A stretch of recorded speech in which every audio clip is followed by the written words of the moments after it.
So what do you look for when you're in a position like this? We are trying to find things that are family keepsakes and mementos.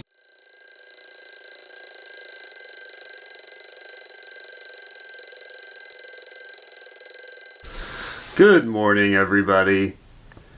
Down there in that pile is George. There he is in his cocoon. It's 8 o'clock. It's the second day after the mega tornado, as we're calling it. I am off to start the generator and take care of a few things while George cocoons. And then I am going over to grandfather's house to continue to extract things of use because the house is probably not salvageable, not financially reasonable to do it, and we're just trying to get the things out of it that we can.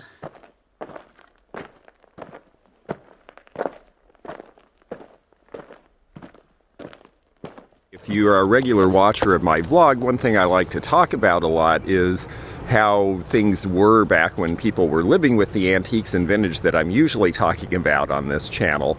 And we have gone back to that. There's no power, there's candlelight, there's fireplaces. A few people have generators, but really we're just sort of camping in our houses at this point. There's no indoor plumbing. And so we have all reverted to a state much like it would have been in the mid to late 1800s in terms of day-to-day life. Fortunately, houses are better insulated and we have better systems for mutual aid, so we will come through this somehow. But this morning, the calm and beauty that we see in this scene belie the fact of a lot of real human misery happening here. We will see more of that soon because we have to go back over to where Zeno's grandfather lived and look one last time for possessions of importance that we need to try to save.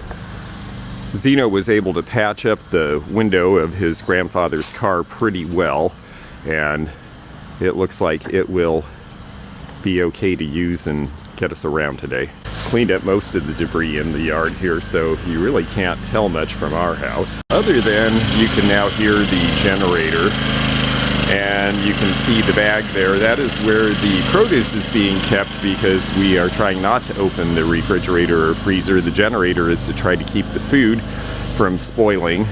We had just put in a whole lot of food, actually. The bird bath is frozen over, and so fortunately it's been sunny. We haven't had rain to complicate things or snow. But anywhere there's water, it's frozen now, and since there's a bunch of ruptured mains, that is also complicating things. Fortunately for us, Zeno has this house set up with a generator and a barbecue and things that we can use, so we're going to be making perishable food into things that will last a little longer, hopefully. I have things to pack from Live Sale 10. I'm going to work on that today. I'm afraid there probably won't be Live Sale 11 or 12 for the 12 live sales of Christmas unless something changes, but well, I'm going to work on this sort of thing. It's a good diversion until we wait for his mother to get here so that we can go to the grandfather's house and do the serious stuff that we need to do today. You can see the sign for free food and shelter there. That's Redemption City. They boarded up their window and they are doing that. We've got someone here giving handouts, so you know the community's trying to come together as best as it can. They're trying to get the utility poles up so that they can start rewiring. A lot of the churches are putting the food trucks out because the grocery store isn't open yet. Things have cleared out a little bit. It's a little more passable than it was as far as getting around places.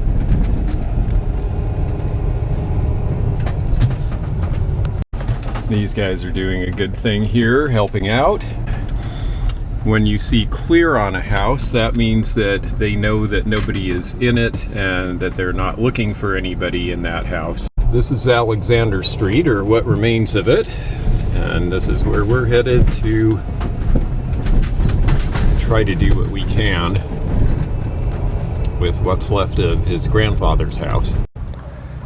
The thing that looks like a peace sign is to indicate that they have looked and that they found 0 people inside, which is good news. The places have not all had that luck. Big question in a lot of these cases is whether a house is even safe enough to go in to get your items. These folks decided that theirs was, and they're doing their best, as is everybody. In car means that is where they found the injured person in this house. This house is just completely gone. There's no evidence of it ever having even been here.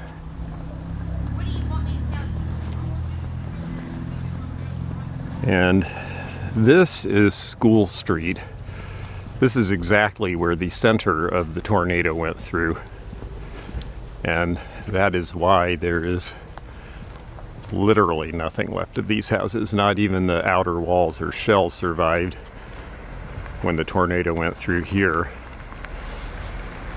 Sadly enough, this part of town, a lot of people did not have basements. It was fortunate that a lot of neighbors had basements and people were able to run to them.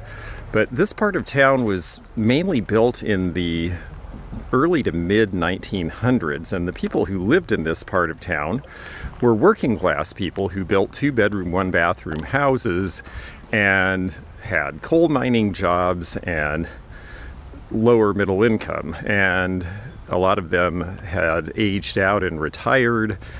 When NAFTA came and all of the industry in town went away, a lot of the folks who were left here were either retired or they were people who were renters and had very little income. And so as a result, it's very unlikely that the things that are lost will be covered in any way by insurance or anything like that. It just wasn't that kind of a neighborhood. They are left to gather whatever they can of what they have.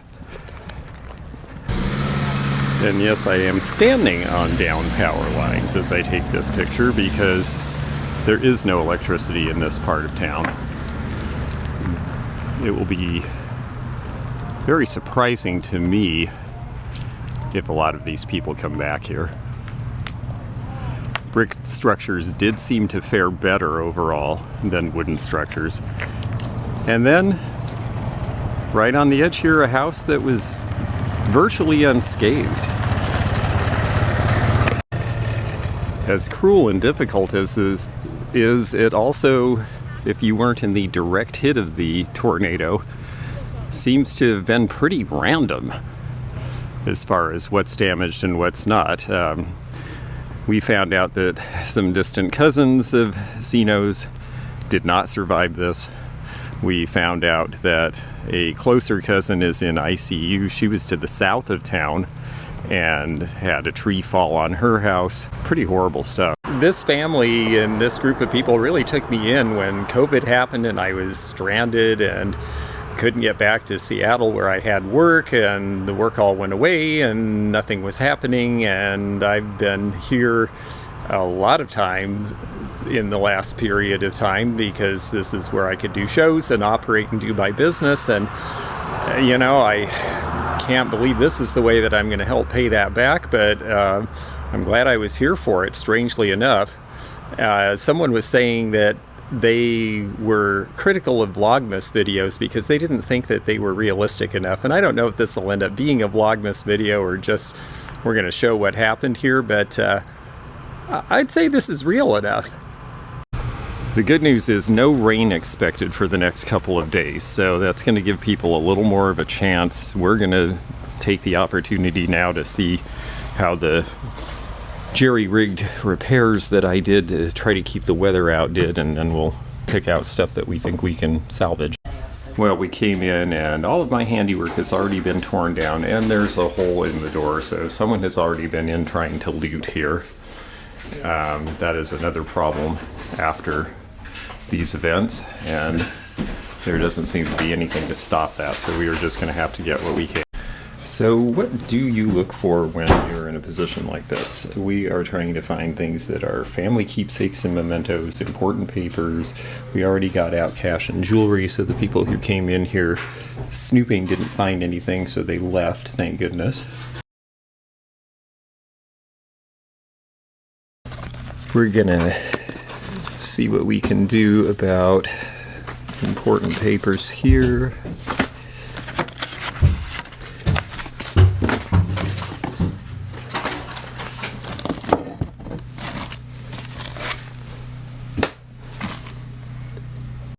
Even though I've known the family a long time, it's not like I've known this sort of level of personal stuff. I haven't been into this stuff before or been shown it, so I have to make my best decision. I see any book and I look for things like this with important dates, and that's what we're going to put aside. Mom kept the old shaving travel stand and the baby dishes and a bunch of stuff from Sunday school, so we're just going to put those into this box.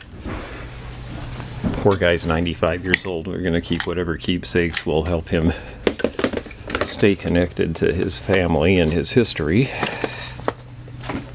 This is Zeno's grandmother's beauty college degree. This certainly tells the story of this family and a lot of other families in this part of the country. They really have had a lot of struggle. Being a miner was not an easy job. It was a dangerous job, and the attempts to unionize and get any sort of representation, decent wages, have the money not all be sucked out of here and taken other places, were met by extreme violence on the part of a lot of the mine operators, most of whom were New York syndicates that did not even have a connection to the area. This is when his grandfather was on the city council here in Dawson Springs. I sure hope the folks who are on it now can get the help we need here. Baby clothes. I suspect this is Zeno's mom's stuff from when she was a baby. We'll get those set aside.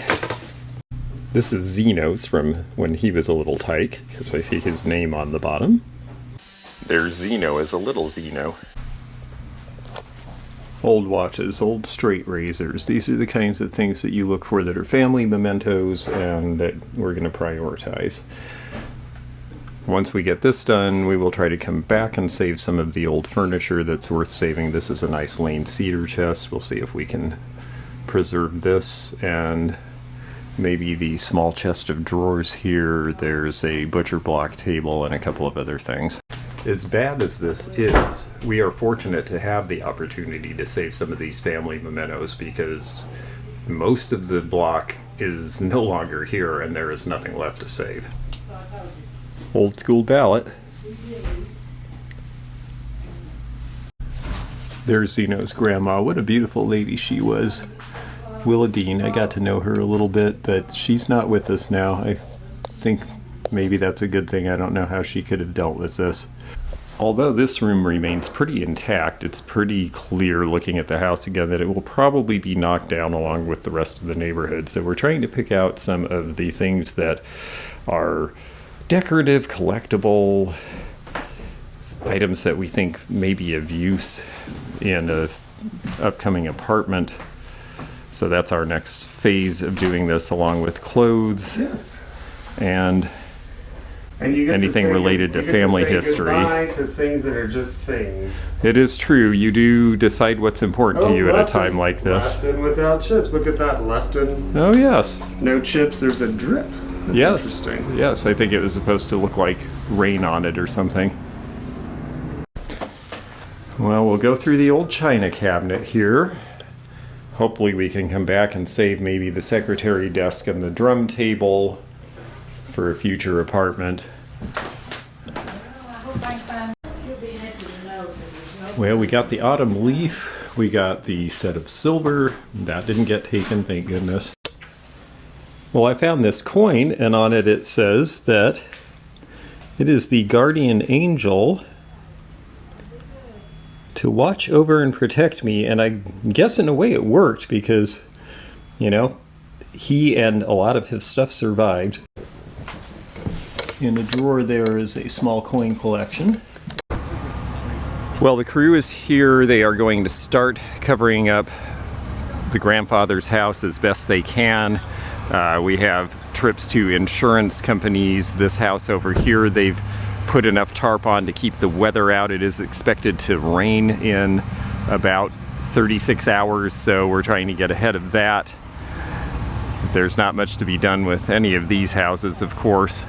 I did pack an entire van. We will be taking to a storage locker in a neighboring town that was missed by the tornado, and we've done our best to isolate the most important things, and we've got a van full. Personal effects, a few of the antique pieces that were here. Of course, I know this field pretty well, so we were able to jury that real quickly, get out the things that would be hard to replace. You know, furniture can be replaced, clothes can be replaced.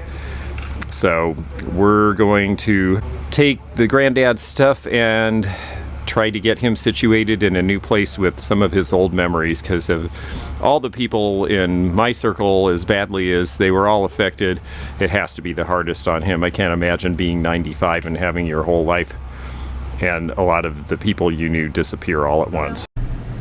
How the blow mold Santa survived is an amazing feat as far as I'm concerned. And here's this house that's hardly suffered any damage at all. And this old trailer somehow was not caught up in this, which is amazing because there's trailers that completely disappeared. In the middle of this block was a sweet little garden that the gentleman in this house dedicated to his wife after she passed. And she must have really been watching over him or something, because the house survived. We drove under this fallen line once already. They are starting to try to restore the main line, so hopefully our half of town will get power back soon.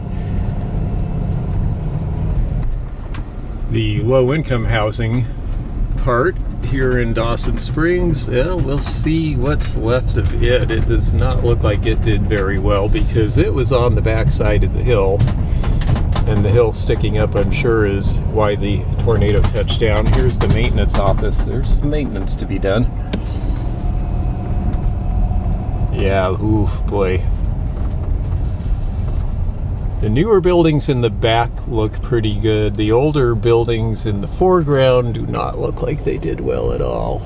Canine rescue has been sent through. They're trying to sniff out people who may have been injured or trapped in basements. They have found some more people alive and well today. That's good news.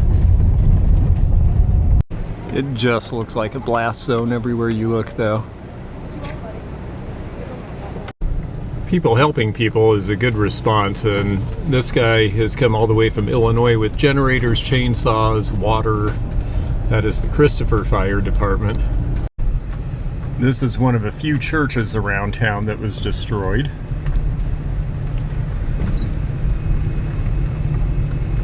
The big old bell survived, though.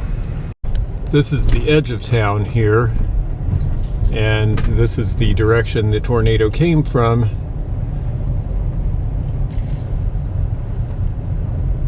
You can tell the direction because the trees are all leaning the same way.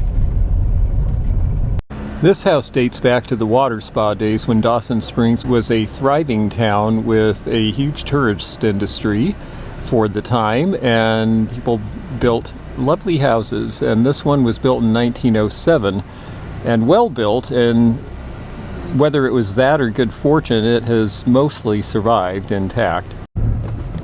This was one of the old nice neighborhoods from the water spa days, and it, well, at least this block or two seem to have gotten by. The big command post is out by the freeway for coordination and getting people housed and things like that, but this is where the fire and police departments of Dawson Springs are based, and wow, I have to say they've done a pretty good job as best as they could under some pretty difficult circumstances here. The good thing is that now that the roads are passable and the utility folks are out and trying to put back together what they can, we are not seeing the road blockages and the limited access to town that we were seeing before. They're certainly being very wary of the part of town where things are to prevent the kind of looting that somebody attempted at our place. But other than that, no, there's seems to be free enough passage. I think we'll be able to get out and at least go somewhere with electricity long enough to maybe update you folks on what's going on here, and also so that we can do basic things like, I sold a bunch of stuff to people in my live sales, and I've got to be able to invoice them and get it shipped because, they ordered it because the holidays are coming and they want it, and well, the world keeps turning, so we somehow have to try to keep our business and stuff going. It's interesting to think about that. I haven't really thought about that. It doesn't seem like the main priority, but it certainly is kind of putting a halt to all of my online activity. I had a lot of eBay planned and things like that, but you know what? It's fine. We're going to do this instead, and then we will move on to other things, because there's always plenty of business opportunities, but there's not very many times when you're called upon to really help people out when you are in a position more fortunate than them. Hey, looky there. The first good news, water service has been restored. It's cold water, and it's a little bit of a trickle, but at least we've got some. It's fine. We won't be showering in that cold water anytime soon, but No, but at least we can... if gas comes on, we can have hot water over here. But anyway, we have options. Yay. We're fine. Yeah, the Besides, good news. I've been backpacking and camping and traveled around in places where I didn't shower for quite a while. Yes, it was lovely, I'm sure. I've done 50-mile hikes, I understand. So this is to the west of the city limits on the way to Princeton, Kentucky, which is where we were able to find a storage unit that was intact. How the track of this storm came in, seeing this, it must have made a big swing around to hit the side of town it did. So I guess in some ways the town was lucky, because if it had just kept up this road, it would have been everything. We're having to go a back road because they've got the main road closed for utility work today. It looks like they've cleared this. Hopefully they have. There are a certain amount of circumstances where you just can't get there from here right now. One good thing is a lot of local citizens just came out with chainsaws right away and cleared things as best as they could, and it looks like this is going to go through. Boy, up on this ridge here you really see where it just scalped everything. Yeah. And then across the valley everything is fine. Yeah, it came through up here. The debris field is something that's going to take ages to get worked out. Here. They've got to get all of the debris out of the way to even be able to reset the poles to get the power back in service. So this is going to take a long time, it looks like. We may not have power for quite a while. So right there was Laura Ellen's place. Oh, your cousin. Wow. Yeah, that was her place right there. Oh my Her God. husband died. That's the barn and where the animals were. It is so hard to believe that I was just filming this last week and it was a lovely bucolic scene in my video. This is the kind of place where nothing ever happens, so for something like this to happen is just really shocking. Just down the road, everything is fine. That house back there was one that we were coveting. It just goes to show you sometimes you're better off where you are.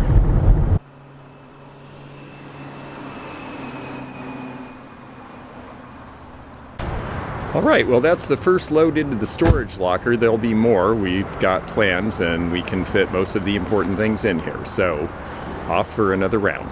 This is the First Baptist Church. Right, and you can tell that they're already becoming a center for help, food and water and supplies. That's why this is one of the places that we recommended you send donations. Sure. Yeah, that's the Apostolic Church, the landmark damage. church, and they are this also is the doing Catholic. homeless. This is Yeah, the Catholic. Catholic Church was very seriously damaged. It's what used to be the industrial district. All of it is completely destroyed.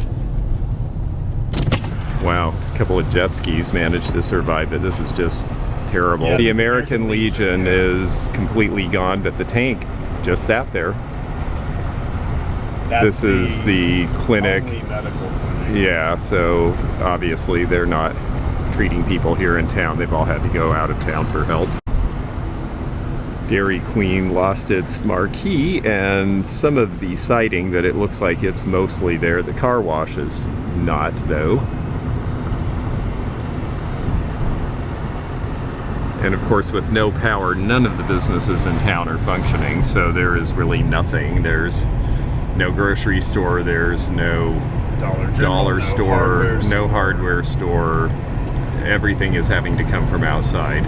This is Zeno's grandfather's house, and they've done what they could to at least cover it up for the most part. It looks like there's still some exposure to the outside, but they've thrown tarps and tenting and whatever they can over it to keep the weather from getting in. You can see clouds starting to form. We are expecting rain probably in the next 24 hours, and they've got some insulating sheathing up there, so between that and the patch that I did on the window there, I think that it will be passable, at least until we can figure out what to do and the insurance company can decide whether they're going to try to save this house or whether it's a complete loss.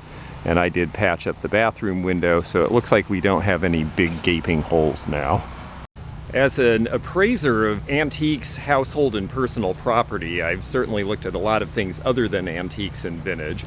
And one thing I learned early on is when you have a disaster like this, it's important to take pictures as soon as possible.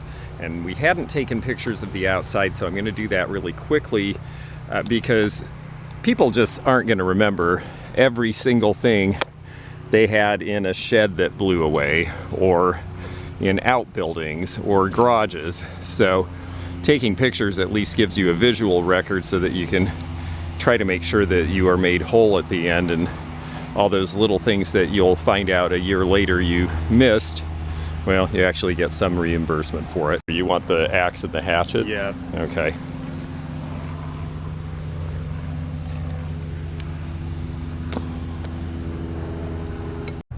Well, FEMA have arrived, and based on my experience in 2 floods, FEMA is a mixed bag. We'll hope for the best.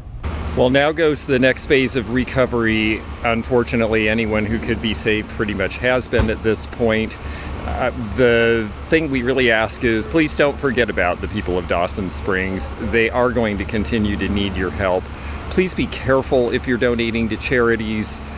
We know that the Red Cross does a lot of good, but this isn't a Red Cross operation, and the money will go to general things. If you really want to benefit the people here, if you can find a local charity, a local church, and check what they're using the money for. I know there's a Western Kentucky Relief Fund, but they're using it to bury the dead, and honestly, it's the living who need the help. So, please check into that and donate as you are able. The people here are very grateful for all of your support in all your ways, all your thoughts and prayers. It really does make a big difference.